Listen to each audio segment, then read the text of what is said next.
Hey, good evening. Thank you for coming. Today is the Safe Cause New Year's party. Safe Cause music, the arts, food. I wanted to do a big shout out to the wonderful band that was just playing here while you were coming in. Oh, bro. A little bit about the program tonight. Osby will be our navigator together with Kelsey. And after that, we're going to have a special musical surprise. Vijay and her band will be playing for us. Osby, floor is yours. Hi, everybody. Thank you and welcome. It's great to see so many people come, our volunteer community, our supporter community, new friends, the curious, people who just want to have something to eat. So it's really great. And every year, what we like to do is sort of, bring you up to date on what we're doing, what we did in the past year, what big things are happening, and what we're thinking of moving forward in the coming year. And for a lot of people who don't know much about SafeCast, we started really March 12th, 2011, the second day following the great East Japan earthquake, tsunami, Fukushima disaster. And on that day, on the 12th, Fukushima Daiichi Unit 1 exploded. And that began a long process of people worried, concerned, unable to find what they feel was trustworthy information. And eventually SafeCast came together to help fill that gap and find ways to rebuild trustworthy information. And amazingly, we're still continuing. And next year will be 14 years, which is astounding to most of us. And many of you know, but some of you don't know, what we decided we needed to do was to measure radiation. And that meant to do it in a different way, which meant we had to invent systems, hardware, software systems that will do that. We had to build a community of people, somehow get people together, which is always the more challenging aspect, and do this as citizen science, as open data, as crowdsourcing to try to set the best practices. And the photo here is the Big ID Nano, which was like the 7th device that we had developed. This one came out actually 10 years in a little while. Rob Oudendijk, our great engineer, designer, volunteer, will show the replacement, basically the successor to this, which is called the Big ID Zen. But these things have been used quite a lot. We now have 247 million plus data points, almost 250 million data points in our data set. This is it's massive. It's more data than a lot of nations have in their available data for environment and certainly for radiation. And this in itself is a great accomplishment. And in the background of this photo is the AirNote, which is our air quality monitor that we developed with Blues in the U.S. under the guidance of Ray Ozzie, who was our very, very important advisor. So we're working not just radiation, but also air quality. We'll have a little bit to say about that as well. I think a lot of us can acknowledge that we're at a critical crossroads in a lot of ways in our civilization, in our societies, in our economies, in our environment, and restoring trust is very, very essential. We are inundated with disinformation. We saw that play out in so many ways in the last year and the recent years. The whole point of what does it mean to be trustworthy? How do you make something trustworthy? How do you build trust is essential for the SafeCast project. So for our activity in 2024, we're going to start with Rob, who will come and talk about the Big ID Zen. Hello, I'm going to make it quite short. I'm not an experienced presenter, but I will take maybe 5 to 10 minutes to give an idea what we're working on. And also, I have to leave soon because I'm kind of on Cinderella trip. So if I miss the last train, my car will be popping. So let's start. This is the new model. I mean, I introduced it already about a year ago, but we have been in the meantime developing it, simplifying it, improving it. I can show you later if you want. I'm not Mr. Zen. You can pass it around? Yes, you can pass it. That's what I want to. Go ahead. That's the version. Oh, I need one. I need one. The real Mr. Zen is Peter. Peter came up with the name. Peter is there in the back. I mean, we all know him. And it's a development for many years. And finally, we got something we could sell, and we can sell as a kit, and we can sell it as an upgrade for Big ID Nano. I will give you some numbers. This is the number 12, as you can see. It's the shortest time a Big ID Zen kit has been built. We have other numbers too for this year. The number 17 and 18, these are the parts needed for the big IP 7, sorry. 17 is for the standard model, and for 18 is for the not for the wind version. But not for the wind version is basically the same as the standard. It's only a little bit cleaner. And not for the wind has a long story, but I'm not going to tell it now. If you want to know, please let me know. Oops, this is not the number. We are currently using AI in our developments, and we mostly use it for documentation, but also for creating new code. And it's very useful. I started to use myself about 6 months ago to use AI. And about 12 years ago, I did a course with on Toronto University and Stanford with Andrew MD and with Geoffrey Hinton. And that was very interesting. But if I see now what's been done with AI, it's much more better. And I started to use it because an intern at Safecast and we were working on the new documentation. And the documentation, I saw that how he was using AI. He has a question, asked, and get the answer what I want. So I said, we can use it for benefits, so we decided to use it for the code. And I could build in 3 hours a small mini API setup of Safecast, but it has taken a whole team of 6 or 7 people for a few weeks even. I can do it in a few hours together with AI. Yeah, it's amazing. Yeah. The next number is 32. 32 is a satellite I normally get in my place if I walk around with the big IPs. It's a big improvement coming from the 8 or 9 that we normally get on my own. 100. That number is the amount of sensors that have been built, and so far hardly any issues. Number 475 is the price for the I just need everybody to see this. Look at this. Look at its thing. So this thing is Samsung's new Galaxy Tab S9 Ultra. It's pretty similar to the S8 Ultra from last year, but I mean, it's just so ridiculous. I just needed to show it. Is that you? What was it? Somebody on this, okay, no problem. This is the map of the countries. We are currently studying the BKG Zenstone. And some university and institutes are starting to use the same workshop in Hong Kong and Spain, and also in Amsterdam we had a workshop this year. And we had a lot of DPS improvements, and there's still a lot of working with it.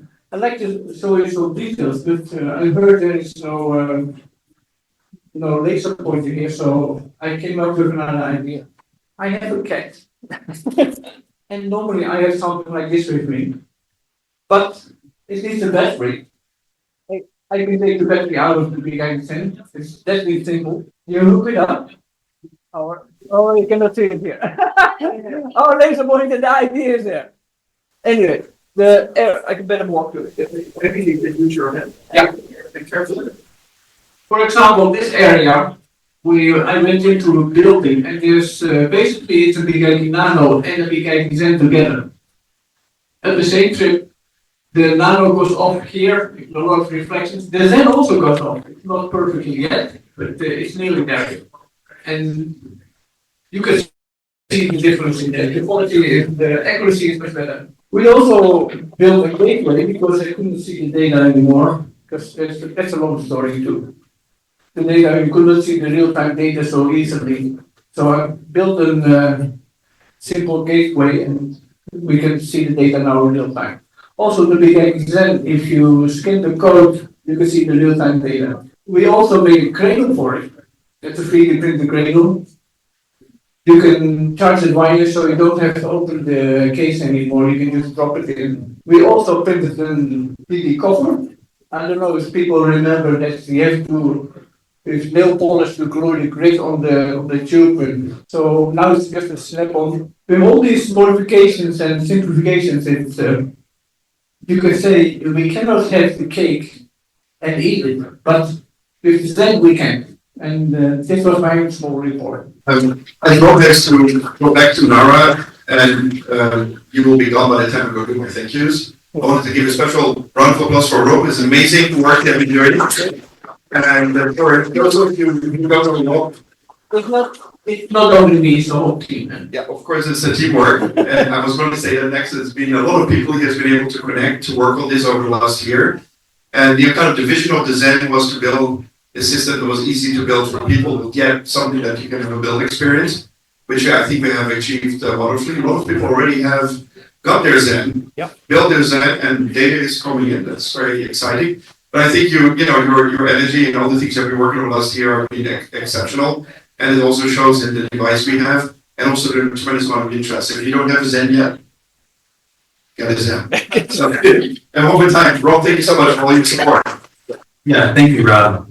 Yeah, it's amazing because, we make stuff and our development process is basically, agile, short time for a lot of things we've done, but some things do take time. And especially Rob particularly was taking the heavy load, on his own for a lot of this stuff. So we really appreciate that. In last year, I think was the first year we talked about what Safecast was doing in Ukraine, and I will just bring up one of our guests, Pavlo Kachenko. Do you want to say hi, Pavlo? And then I'll just show some slides and we'll talk a little bit. Say it again. Hi everyone. Yeah, this is Pavlo Kachenko. He's in Dnipro in Ukraine, and Safecast has been working with him and his group, Save Dnipro, Save Ecobat, since very shortly after the start of the Russian invasion. So I'll just give a few, slides about that. We got in touch shortly after the invasion began, and within a few months had made a project called Big IVs for Ukraine, where we were able to get about 10 big IVs into Ukraine to do mobile measurements, and that began in July 2021. We had good partners for that, the Czech National Laboratory SURO, the Chernobyl Radiation Ecological Biosphere Preserve. All these things require collaboration.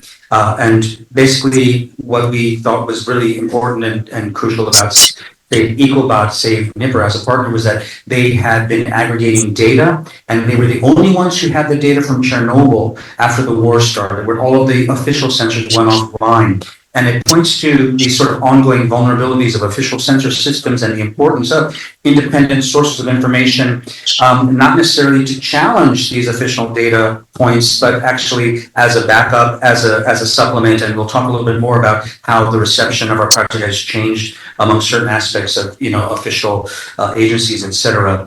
But our attitudes are very, very similar, very, very similar cultures. Maybe many of you know, most of you know that Safecast has been building real-time sensors since probably 2011. Shortly after, at the same time we're building the Big Eye, we made the first real-time sensors and have had a series of them and making them increasingly portable, self-sufficient, solar-powered, cellular wireless, and this is the RagNote. I think the first prototypes we had came in late 2022, and we got a few to Ukraine back then, but last year we built 100.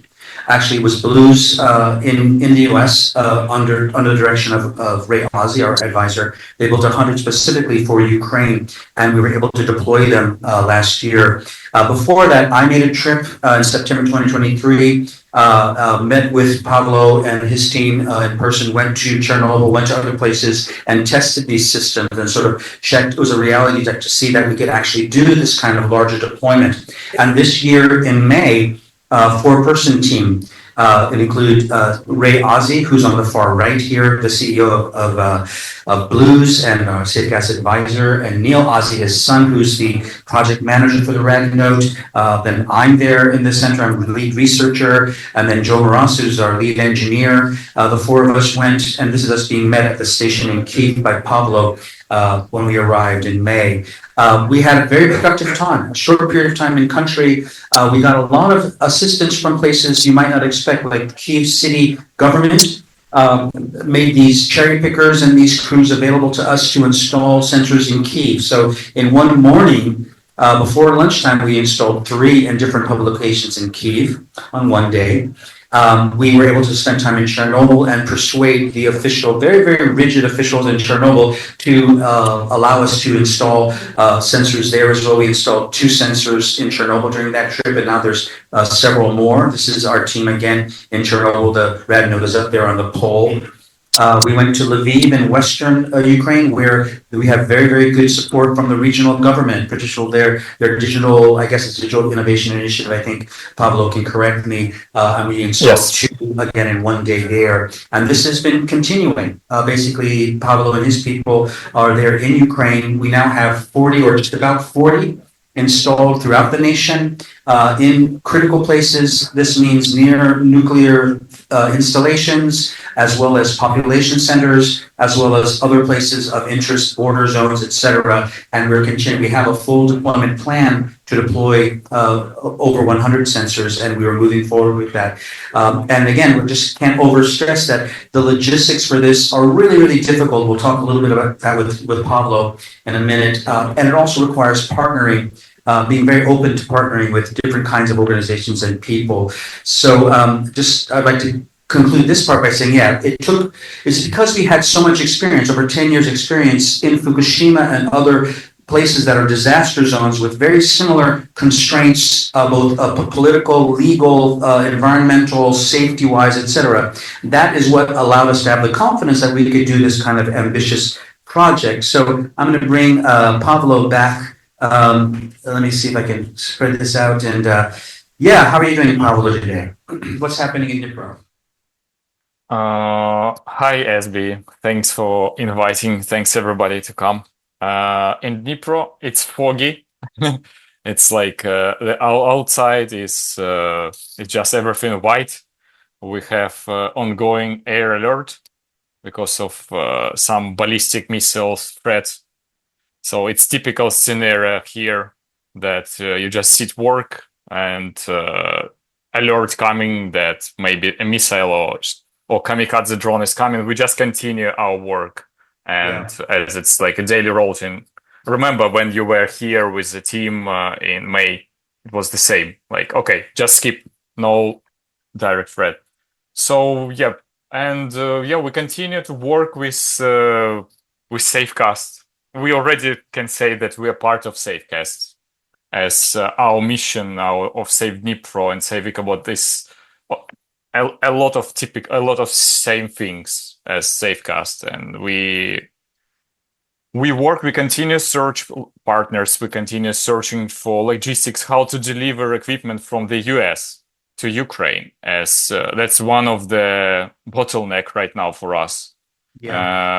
Because we have, for example, more than 50 sensors waiting in the US in Blue's office to be delivered to Ukraine. And officially, it's hard to do that, as our customs would like to pay us custom taxes, custom fees. But why we have to do that if we just doing the humanitarian project, the safety? And we're searching different other ways. Like one of a friend of SB referred to another friend in the US, and that woman is helping us to deliver now sensors in other packages, and we are doing that. Based group with Ukrainian Americans who deliver humanitarian aid, that's medical supplies and body armor for soldiers and other things and clothing, and they have been almost lately 2 times a month or so delivering sensors for us every week.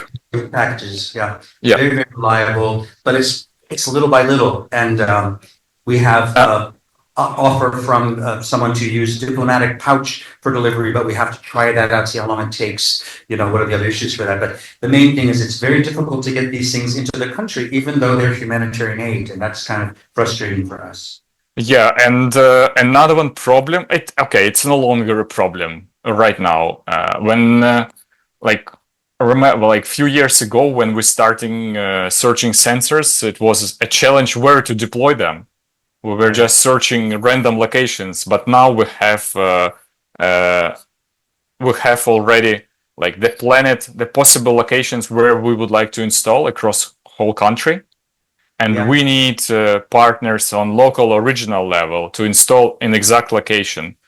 And like last week, I got a call from the regional state emergency service of Ukraine, and they said me, "Oh, we were referred to you from another one regional authority that you can help us to improve the radiation monitoring in our region."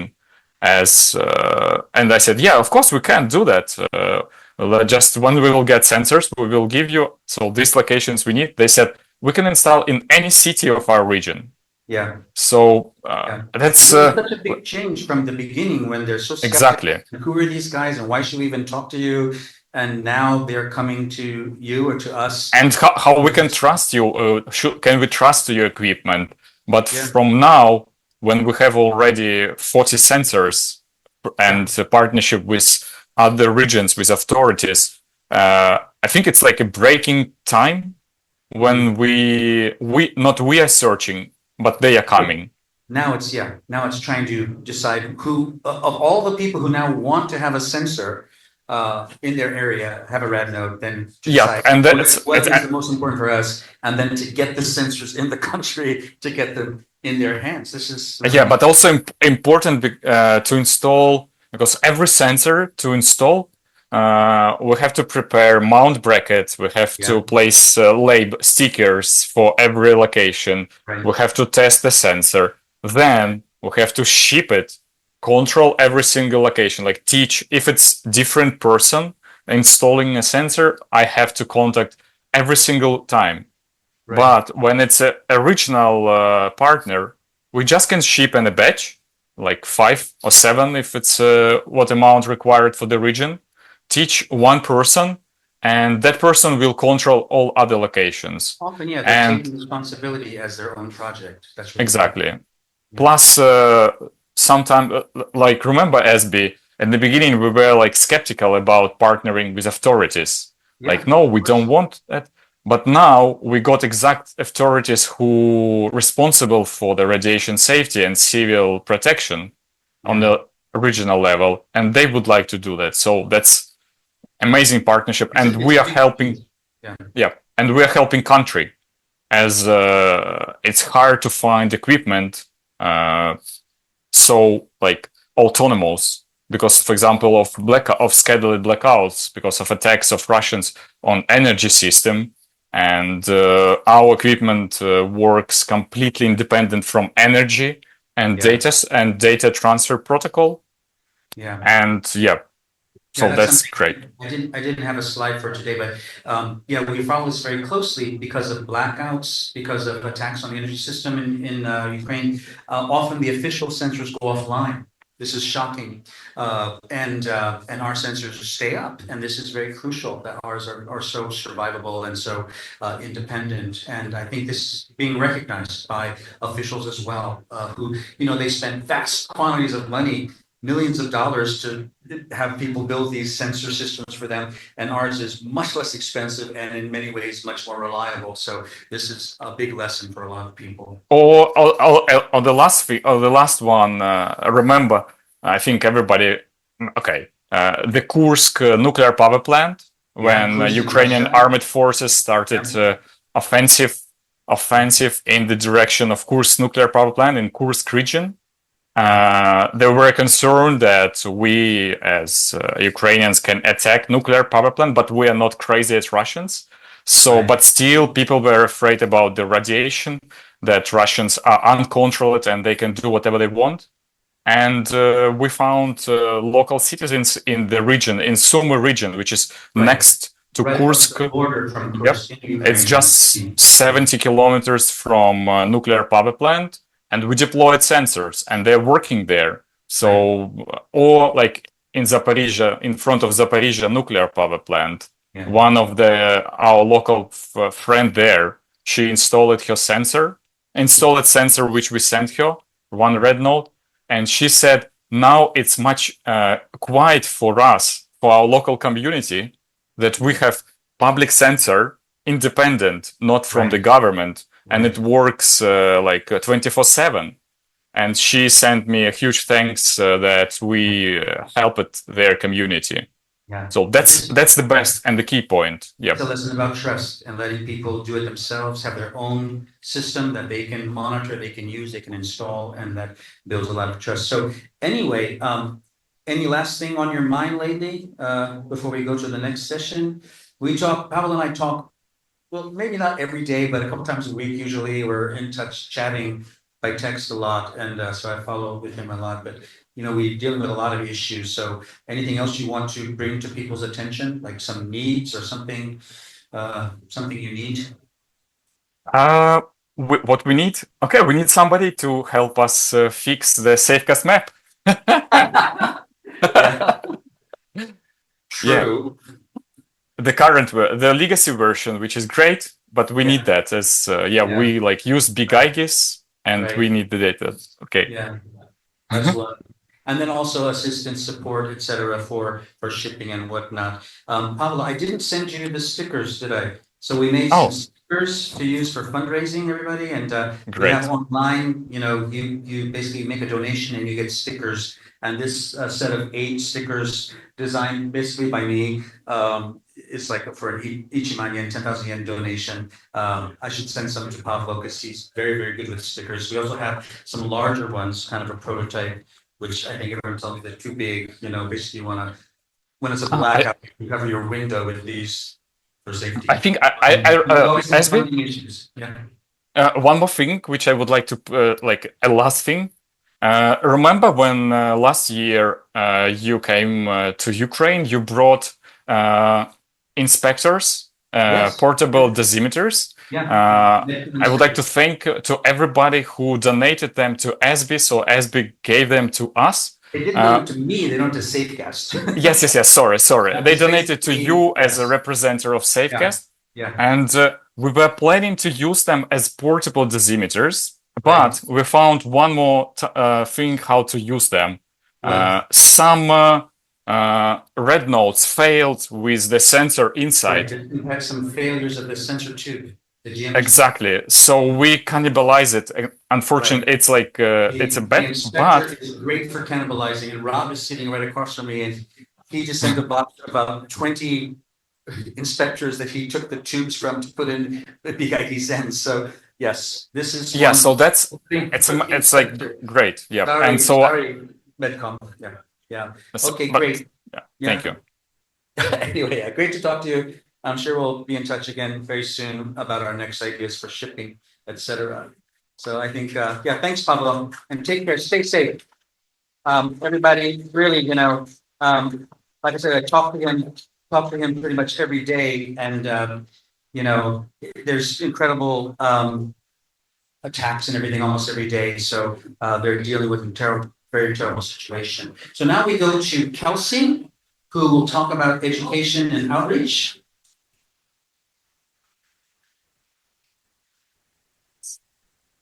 Hi, everyone. My name is Kelsey Stewart. You might know me from the reception desk.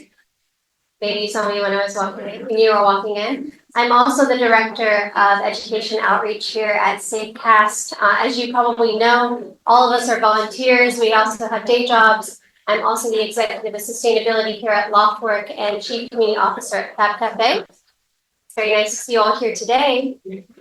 So I'd like to tell you guys a little bit about some of the education outreach projects that we've been doing this year. I'll be going pretty quickly because my main point for today is to give a platform for a group of very wonderful Aoyama Gakuin University students to give presentations on their work recently.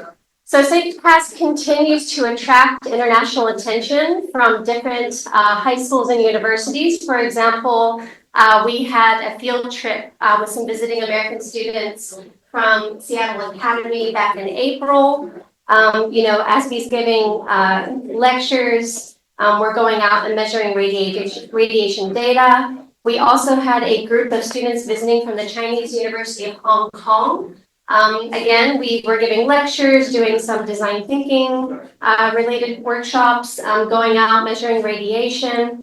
And this year, we're very excited to announce that we have signed an MOU with Telkom University in Indonesia, who co-hosted a 6-day series of site visits, workshops, and other contents focusing on the question of how does SafeCast engage with local communities in Fukushima and abroad to respond to environmental disasters. So as you can see, it was a pretty packed 6 days of going in, doing these site visits, doing these workshops, meeting with local people.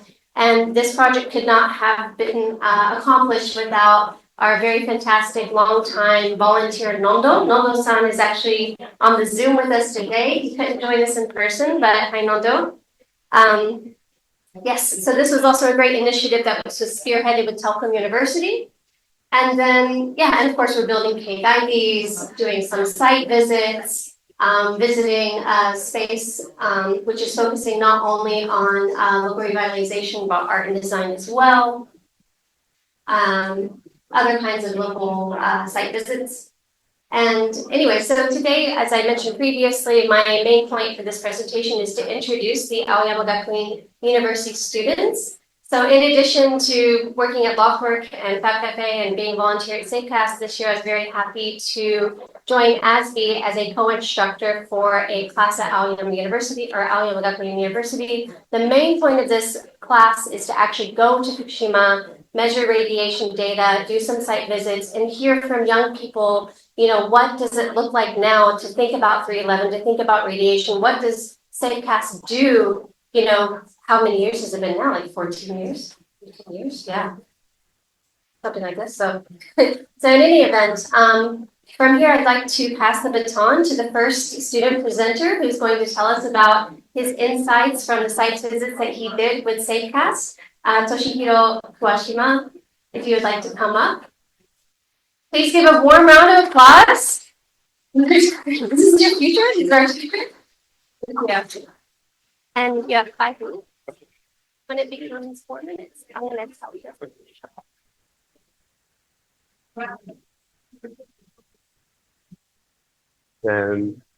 Hello, I am Kuwashima Toshihiro. Our first student of our Aoyama Gakuin's presentation, and today I'll talk about the differences in radiation contamination due to geographical conditions. The reason I choose this topic is what I was a member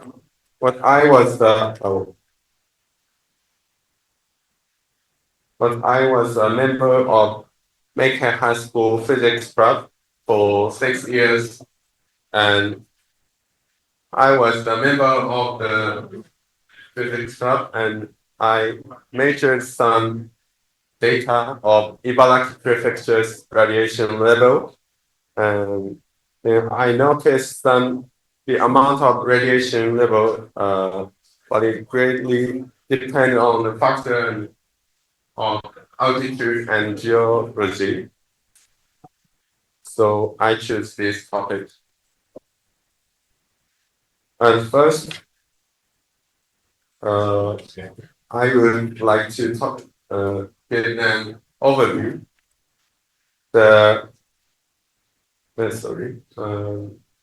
magnitude 9 earthquake, which occurred on 11 March 2011, 80 kilometers off the northeast coast of Honshu Island in Japan, triggered a tsunami with wave up to 30 meters high, and the tsunami destroyed 600 kilometers of coastline. Penetrating up to 10 kilometers inland, it incurred casualty approximately 20,000 people. And Fukushima Daiichi nuclear power plant was also devastated by it, and tsunami caused the most severe nuclear accident since the Chernobyl disaster. The International Atomic Energy Agency classified the Fukushima accident as level 7 on the International Nuclear and Radiological Event Scale. And according to the geological data from Geospatial Information Authority of Japan, Uh, oh.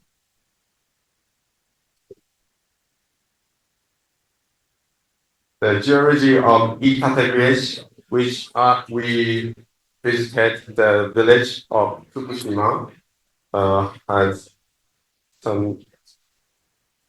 a lot of fine-grained biotite granite, which tends to higher natural radiation level than other areas.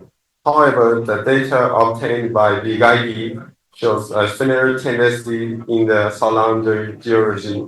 So we assess that the impact of geology is not serious unless it is particularly exposed on the surface. At the same time, radioactive material released by the Fukushima Daiichi nuclear power plant accident adhere to clouds, which are deposited on the soil by rainfall. Therefore, high altitude land and mountain directly covered by clouds were seen to show higher radiation levels than low altitude areas in the same area. From the research, I found the characteristic of radiation deposition by altitude. Southern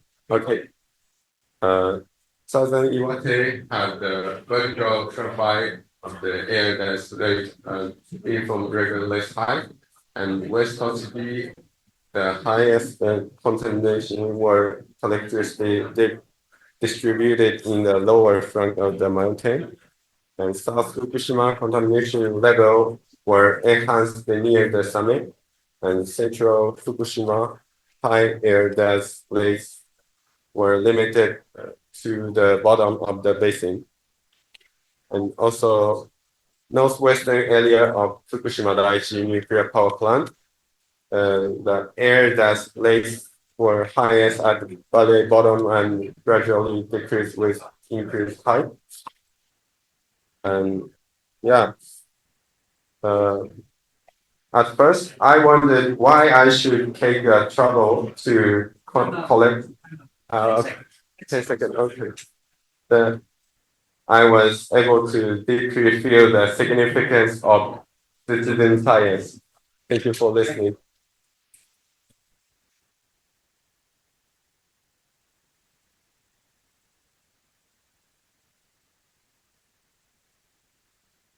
Thank you so much.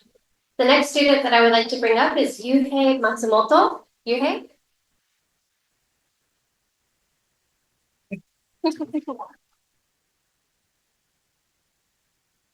Hello everyone. My name is Yuhei Matsumoto, and I talk about the field research in Fukushima.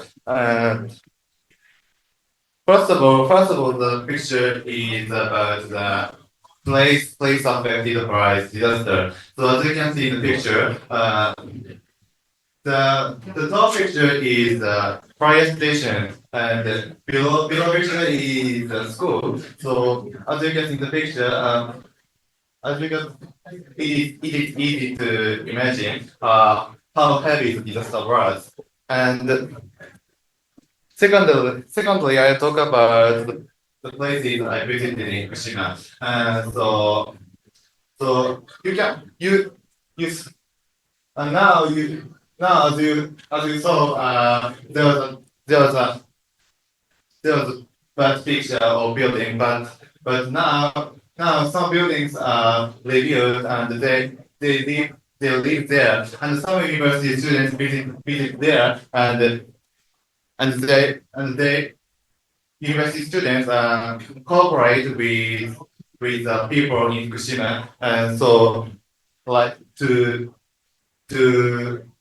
expand the information about the disaster also, or some other for research for university. And I listened to something like a lecture in Fukushima. So a man said that the population in Fukushima is declining because because of the disaster, so and the radiation, and the man goes back to Fukushima when after the disaster because they want to live there again, and he wants to sustain the village. But as you can see the graph, the population is declining, so it won't become true. So this is the problem. I want you to know, and how can we deal with it?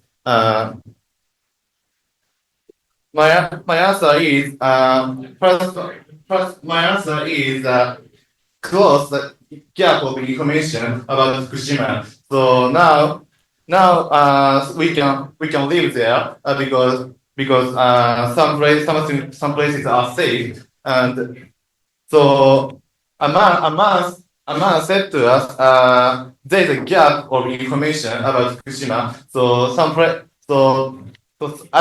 others know many places were affected by tsunami, but some of the places won't.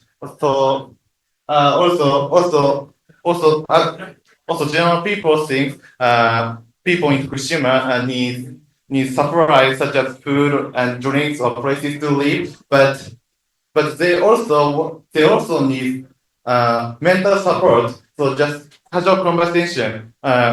So, for example, how are you doing now? I'm good, thank you. So, like this conversation, it will work for them. And also, therefore,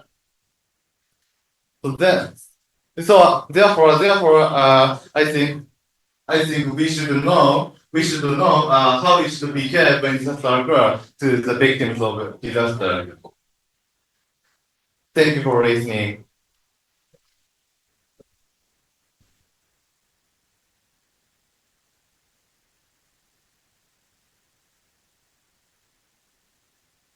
Thank you very much. The next student to give a presentation will be Yuki Orikasa. Yuki?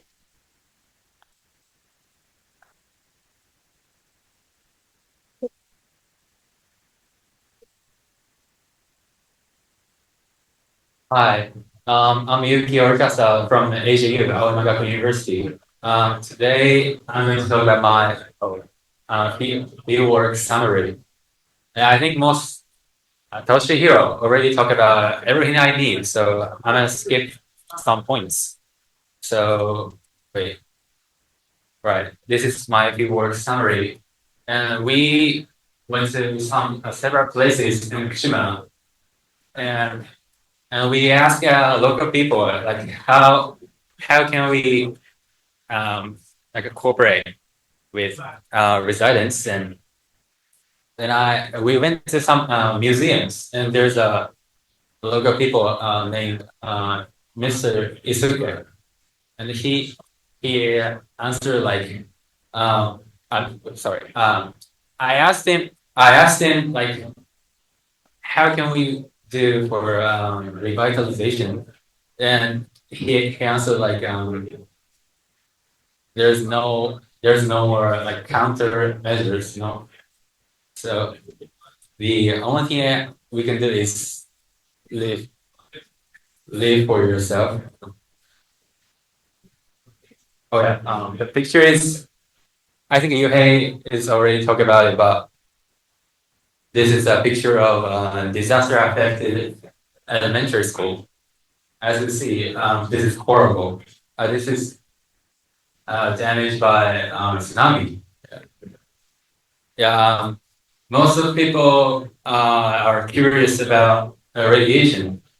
I think, especially Japanese people, have some bias, like we can only produce by Fukushima because of the radiation.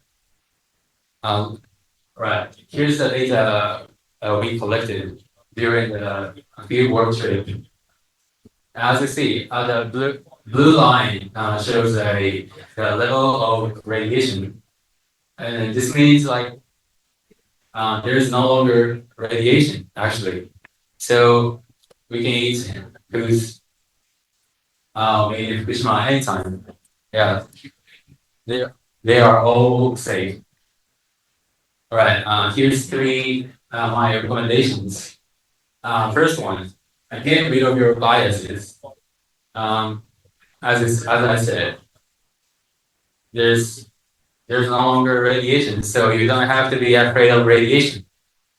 And the second is visit and talk with residents. This is like, we young people do not like to visit the disaster affected places, especially Japanese people. But through visiting and talking with residents, we can know the reality. And the third one, learn lessons and take over to the next generation. Through these trips, we got some lessons and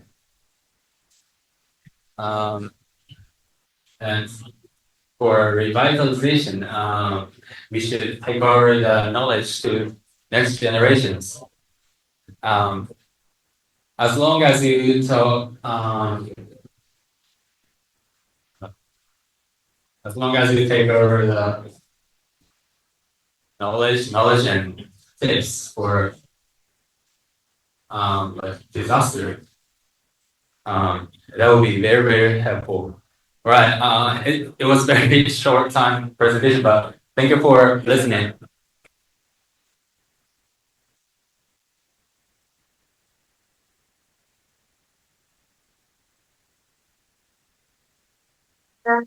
Next and final presentation is going to be from Luna and Hannah. Luna and Hannah. It's a PDF. Mhm. Yeah. Got it. Got it. Close it. This one, right? Yeah. Okay. So I think just to scroll down for yeah. No,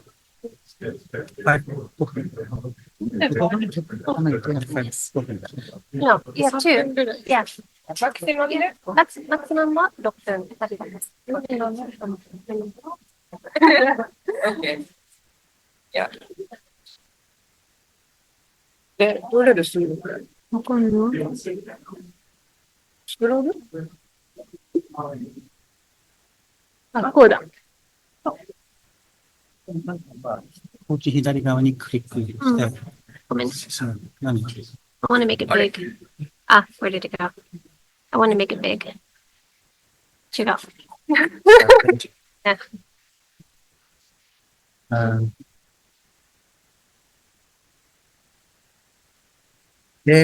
Where is it? Touched up? Did you close it? ここら辺のどこかにです。ちょっと待って。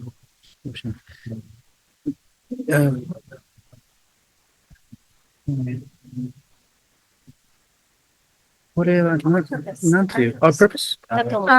Okay, okay. これで、I would make it. Here. そういうこと？まず、共有。わかった。OK。はい。で、これで、でも難しい。いいよ。We can even just play it. There we go. Yeah. It's okay. Oh. Yeah, right. Okay. So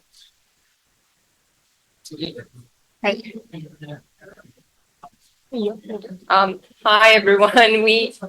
I'm Hannah and she's Luna, and we will present about our field work in Fukushima.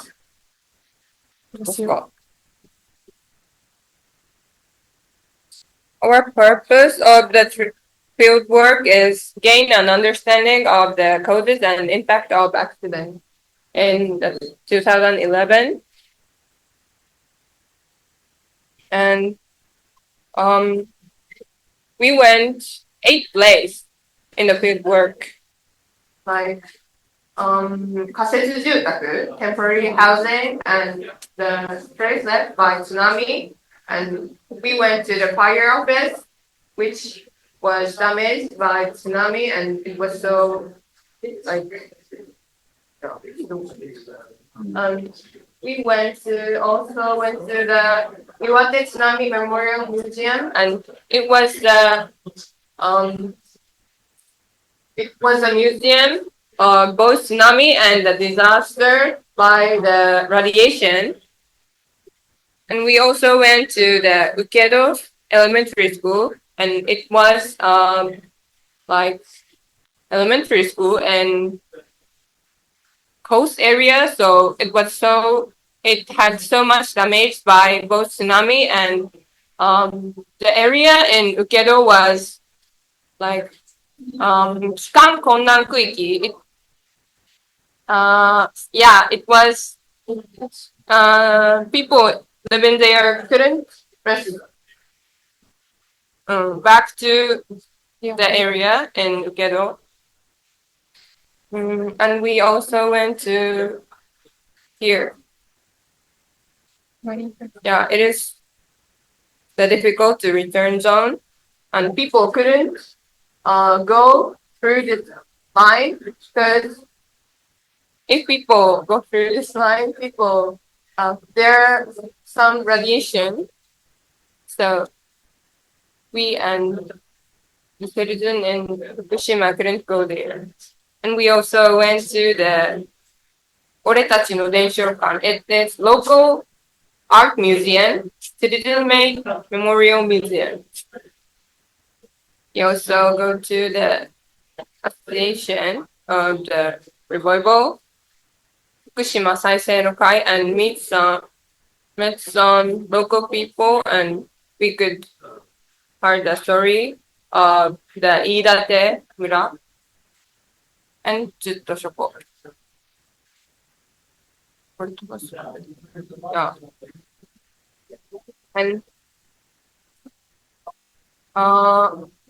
from the data we collect by the Bigagi, we could find some gaps between the data that the government researched and we found.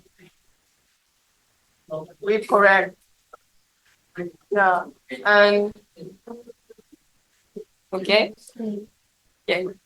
And like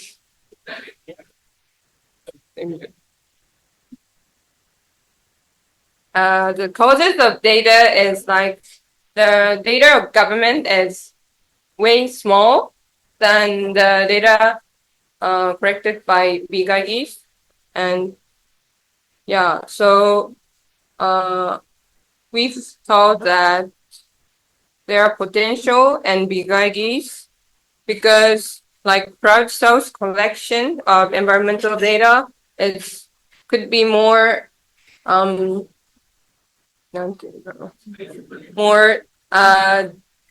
have more diversity and could have more big data, and yeah, citizens fill the gaps by themselves, and it could be more it could release their feeling because the power of radiation is invisible by them. So yeah, it could be more helpful.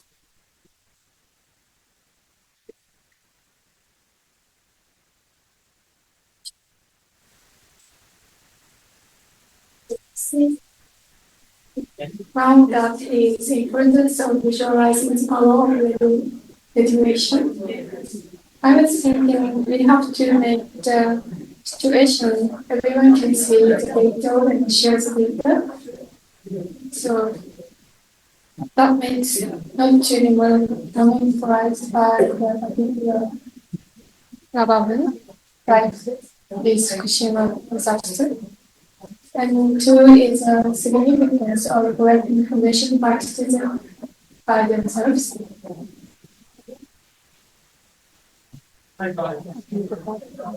This is an example to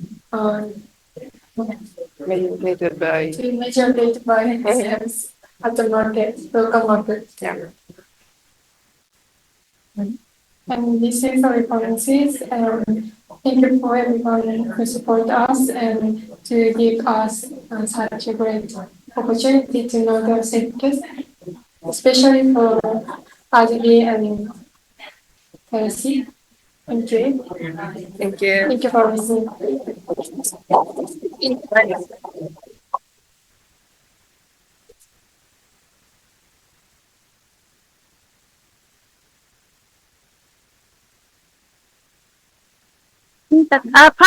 Probably.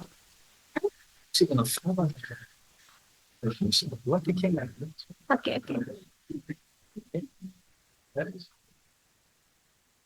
Okay, so now we are here. No. Yes, thank you very much to the students. We've been doing this course, I think, for 7 years. Can you hear me? And concentrating on field work for the last 4 years, and usually doing it with Professor Taichi Furuhashi, who is our, a member and good volunteer, who is a full professor in geography there at Aoyama Gakuen. And so we're glad this year, the first time, just Kelsey and I did it together. But the results are good. So we'll now go to presentation by Cesar Harada. Let me find him. Cesar, are you there? Yeah? Yes, I'm here. Can you hear me? Okay. And do you want me to advance the slides for you? Yes, that would be most helpful. Thank you so much. Sure.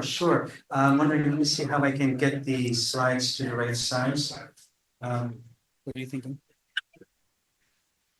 Just a speaker? The speaker. Focus on speaker? Yeah. And then Okay. slide. All right. So we're ready, Cesar, anytime you are. Okay. Thanks so much. Thanks so much for having me. My name is Cesar John Harada. I'm a French-Japanese, and I've been a volunteer for SafeCast since 2011. So we're presenting the project called Climate Data Safe, which is a new SafeCast initiative. And the goal is to work not just with the radioactivity data, but more. So we can go to the next one. So maybe you know that there's a lot of other data that is also critical. And right now you can see there are fires, for example, in California. There are lots of other climate disasters happening at the same time. And so, of course, we are doing radioactivity, but SafeCast, we're doing increasingly other things. So how can we scale it and become also more sustainable? Not just purely dependent on the donation. Can we go to the next one? So the amount of data that we produce every year, actually every 2.5 years, doubles up. But the amount of trust, so on the left side is the amount of data. So every 2.5 years, the amount of data doubles. On the right side, this is the amount of trust. The people have the trust in the government. And you can see it's really decreasing. And it's getting worse and worse. Next one. So last time the President Trump came into office in 2016, actually a lot of climate science was defunded. The USA pulled out of the Paris Accord, and climate data was also deleted from servers. And so a lot of climate scientists were really panicked and angered, and they were worried for their data set. So they used their own savings to save the data themselves. And actually the Project 2025, which is the agenda for the new administration, is actually talking about making much further damage into those data sets. So we are actually really close to being an emergency situation where we need to safeguard these data. And I think SafeCast is in a very special position to do that work. Next. So SafeCast has been amazing at decentralizing the work of sensing. So we would say that the trustworthiness, I think, is very, very high because all the data is open source, from the hardware to the software to the data that is on display. But we still have a lot of progress to do to make this data to last, quote unquote, forever, to make sure that it's connected so that you can also use your own data set to understand what is the effect of your activity, or if there is any. And then sustainable. So there's a business model so that we can continue to grow. So when people are collecting information, they can actually have some sort of reward. So I highly encourage you to see the talk by Peter Franken here, that is explaining about the centralization of data. Thank you. Next one. So what we are organizing is what we call the climate data safe. We don't know what is the right way to save this climate data. And so we're trying to figure it out. So we've organized the first one on the 27th, 28th over the weekend on Zoom call. And we had participants from all over the world and also judges that really came. And you can see on the Miro, it was a very active and exciting conversation. And then we have several of the judges that are actually volunteering and they want to be part of it because they can see that this is a potentially very valuable project. Next one. So this was the Hackathon Zero that we've just done last in December. And so the new administration is coming into office on the 20th. And so we expect they're going to make many announcements. For example, they said they're going to slash NOAA and FEMA and EPA, and also decimating probably data sets. So on the 24th, just a few days after, we are organizing the first hackathon that's going to be more open to the public. And we would really love you guys to join it. And in this time, if you can go to the next, we intend not just to talk about the concepts, but really build. So there will be a different team. Some of them work on decentralized data, probably working with torrents. Some of the people who work on data verification, that was pushed by Tim Wong. Another team work on making the data really vital. So that's Kazu, really promoted that idea. And Jody also making the data more user-friendly. So she also pushed on that. So all of us are really excited to welcome and to grow the team. The easiest way to join is to join the Slack. So you can scan this QR code and you'll be in the Slack. And you can also go on the Luma or go to the website, climate-data-safe.org, and you will find all the information about the upcoming events. So this is going to be just a second edition, but we intend to make one hackathon every month to prototype. We don't say that we're going to build the system, but this is a great way to sketch some ideas, test ideas, and get new people to join our team. So we believe that this is a way to grow what Safecast is doing. And also maybe to find strategies to fundraise and make the whole system more sustainable. Thank you very much. Thank you, Siddhartha. Thank you very much. Before you go, so to give a fuller introduction of Cesar, he's an ocean scientist and has been involved with Safecast, I think, since 2012 or 2013.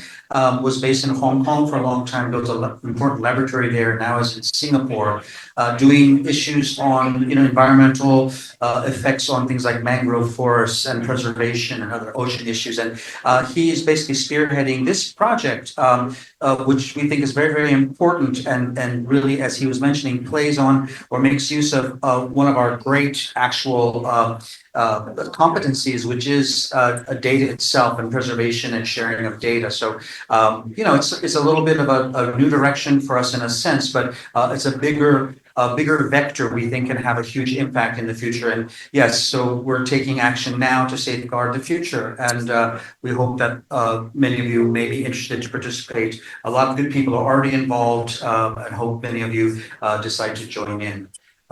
Peter, over to you. Thank you. Osby, thank you so much. Just leave it on to what you want to see. Yes, you stay with me. Okay, first of all, thank you everybody for coming today. I would like to use a few the moment while the band is getting on stage to talk a little bit about Safecast, how we're doing. As you all know, we're a volunteer organization. We're highly dependent on everybody's support. And first of all, I want to thank everybody who is here, who's supporting us. Thank you so much for making all of this happen. In 2025, we see a lot of challenges in the world. We're trying to see how we can be relevant in that. Cesar was talking about the Data Safe Hackathon. This is really about the challenge of how do you make sure that data that is there stays there. It sounds almost like, why is that an issue? But in today's world, that is increasingly becoming a problem. We're also very focused on our extension of our devices and our network.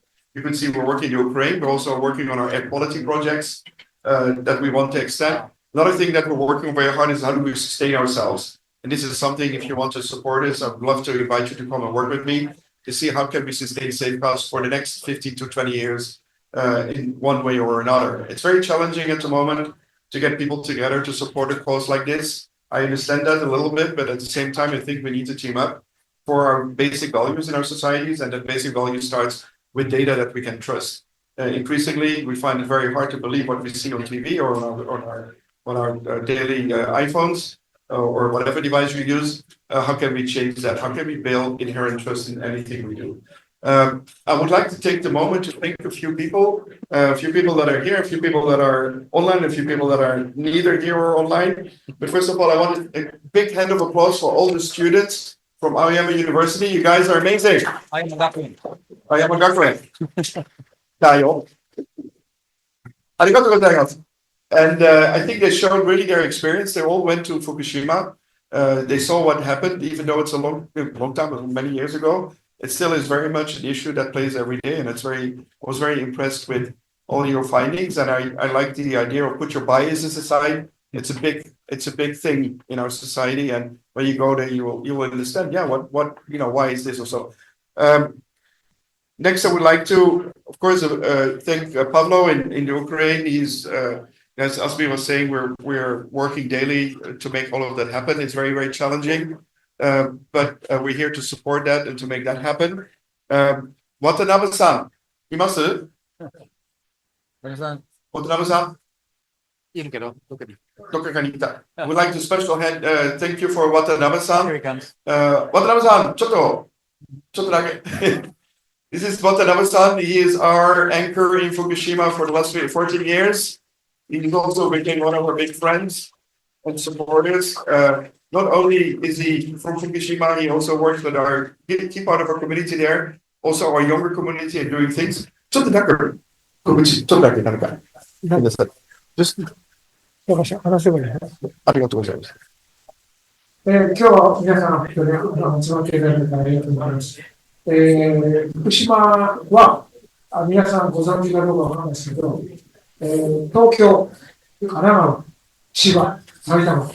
Oh, よりもひどいですよね。